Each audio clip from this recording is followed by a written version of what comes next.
Bonjour à toutes et à tous et bienvenue dans TechPod, la chronique audio de Futura dédiée à l'actualité des technologies et de la mobilité. Je suis Emma Hollen et aujourd'hui on va parler de la guerre du futur entre la Chine et les États-Unis.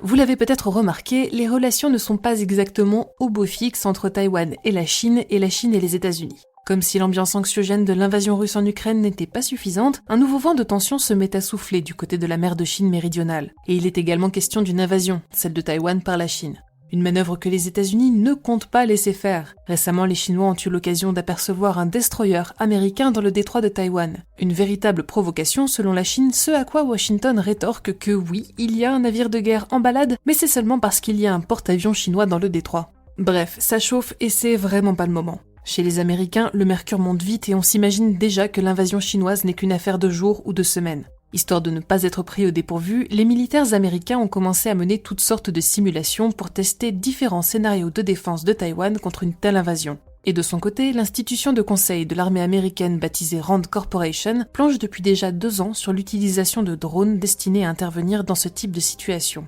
Non pas des drones armés similaires à ceux qui sillonnent le ciel ukrainien, mais de véritables essaims de centaines d'aéronefs. À grand renfort d'IA et de deep learning, ces derniers pourraient voler en groupes autonomes et partager leurs données en temps réel durant la mission.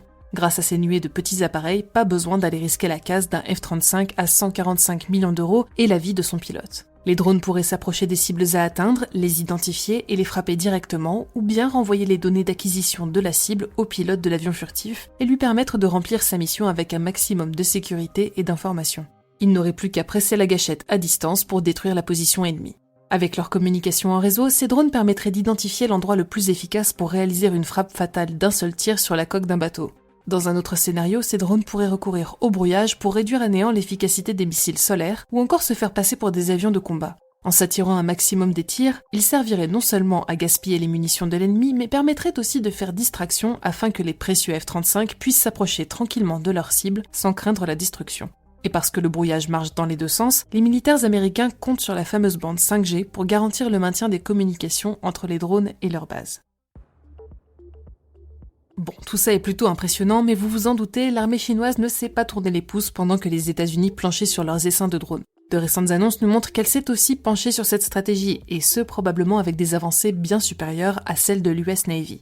Par exemple, il y a cet étonnant navire de recherche océanographique d'un nouveau genre. Le vaisseau, à vocation évidemment pacifique, se déplace sans équipage de façon totalement autonome. Et toujours dans le souci évident de l'observation de la houle de la mer, par exemple, il peut transporter toute une flotte de drones, qu'ils soient maritimes ou aériens. Une sorte de porte-drone donc, capable de récupérer les aéronefs une fois que leur mission est terminée. Pas besoin d'une loupe pour lire entre les lignes, tout comme les prétendus navires de recherche japonais s'en vont décimer la baleine à tour de bras, notre porte-drone, disons-le franchement, n'en a cure de connaître la houle ou le mouvement des marées. Le média South China Morning Post souligne d'ailleurs brièvement qu'il intègre des capacités militaires pour intercepter et expulser les cibles invasives. Dans ce contexte, Pacific a à peu près autant de valeur qu'un cordialement à la fin d'une lettre de déclaration de guerre.